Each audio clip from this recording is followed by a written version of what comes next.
ലൈനിങ്ങിലാണ് mark ചെയ്തെടുക്കുന്നത്. Lining നമ്മൾ 2 metre എടുത്തിട്ടുണ്ട്. മെയിൻ ഫാബ്രിക് 2.5 മീറ്റർ എടുത്തിട്ടുണ്ട്. നമ്മൾ ഷോൾഡർ 7 ഇഞ്ചസ് മാർക്ക് ചെയ്തിട്ടുണ്ട്. ആം ഹോളും 7 ഇഞ്ചസ് മാർക്ക് ചെയ്തെടുത്തിട്ടുണ്ട്. നെക്ക് വിഡ്ത്ത് 3 ഇഞ്ചസാണ് മാർക്ക് ചെയ്യണത്. നെക്ക് ലെങ്ത്ത് 8 ഇഞ്ചസ് മാർക്ക് ചെയ്യണം. 2 സ്ക്വയർ പോലെ ഒന്ന് വരച്ചെടുക്കാൻ വേണ്ടിയിട്ടാണ്. സ്ക്വയർ പോലെ വരച്ചിട്ടുണ്ടെങ്കിൽ നമുക്ക് ഞാനിവിടെ 1/2 ഇഞ്ചസാണ് ഇവിടെ മാർക്ക് ചെയ്തെടുക്കുന്നത്. നിങ്ങൾക്ക് 1 ഇഞ്ചോ 3/4 ഇഞ്ചോ അങ്ങനെ എന്ത് വേണമെങ്കിലും മാർക്ക് ചെയ്യാം. എന്നിട്ട് അതിൻ്റെ ബാൻഡ് കട്ട് ചെയ്യണത് വ്യത്യാസം വരുന്നുള്ളൂ. അപ്പോൾ ഞാനിപ്പോൾ 1/2 ഇഞ്ചസാണ് മാർക്ക് ചെയ്തെടുക്കുന്നത്. അത് നമ്മൾ ജോയിൻ ചെയ്തെടുക്കാം. ഇനി ബാക്ക് പാർട്ടിൽ ഒരു 1 ഇഞ്ചും കൂടി നെക്ക് ലെങ്ത്ത് മാർക്ക് ചെയ്തിട്ട് അതൊന്ന് സർക്കിളായിട്ട് എടുക്കാം.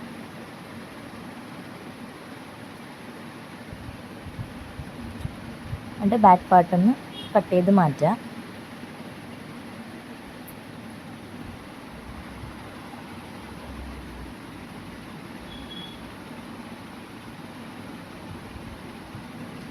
ബാക്ക് പാർട്ട് കട്ട് ചെയ്തെടുത്ത് ഇനി ഫ്രണ്ട് പാർട്ടും കട്ട് ചെയ്തെടുക്കുക. ഇത് നമ്മൾ ലൈനിങ് ജോയിൻ ചെയ്തെടുത്തിട്ടുണ്ട് മെയിൻ ഫാബ്രിക്കിൽ.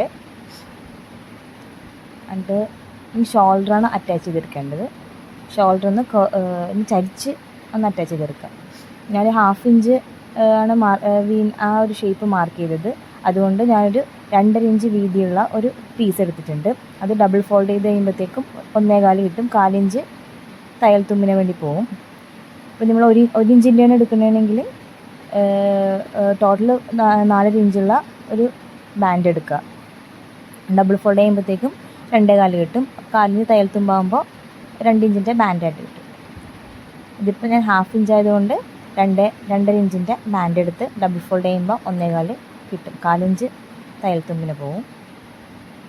എന്നിട്ട് ഇത് ചുറ്റിനും വെച്ച് അടിക്കുക. കാരണം ഫസ്റ്റ് അടിക്കുമ്പോൾ ഒരു ഇഞ്ച് ഒന്ന് ഇറക്കി വെച്ച് വേണം അടിക്കാനായിട്ട്. ഇതുപോലെ ഒന്ന് കെട്ടിട്ട് നിർത്തുക. പിന്നെ ആ ഒരു എഡ്ജിൽ ഒന്ന് സ്റ്റിച്ചിൽ ടച്ച് ചെയ്യാത്ത രീതിയിലൊന്ന് കട്ട് ചെയ്തെടുക്കുക. എന്നിട്ട് അത് ഉള്ളിലേക്കാക്കി ഒന്ന് കൊടുത്തേക്കുക. അപ്പോൾ കറക്റ്റ് നമുക്ക് ആ ഒരു വി ഷേപ്പ് കിട്ടും. നമ്മളൊന്ന് പതിച്ചടിച്ച് കൊടുക്കുക ചുറ്റിനും.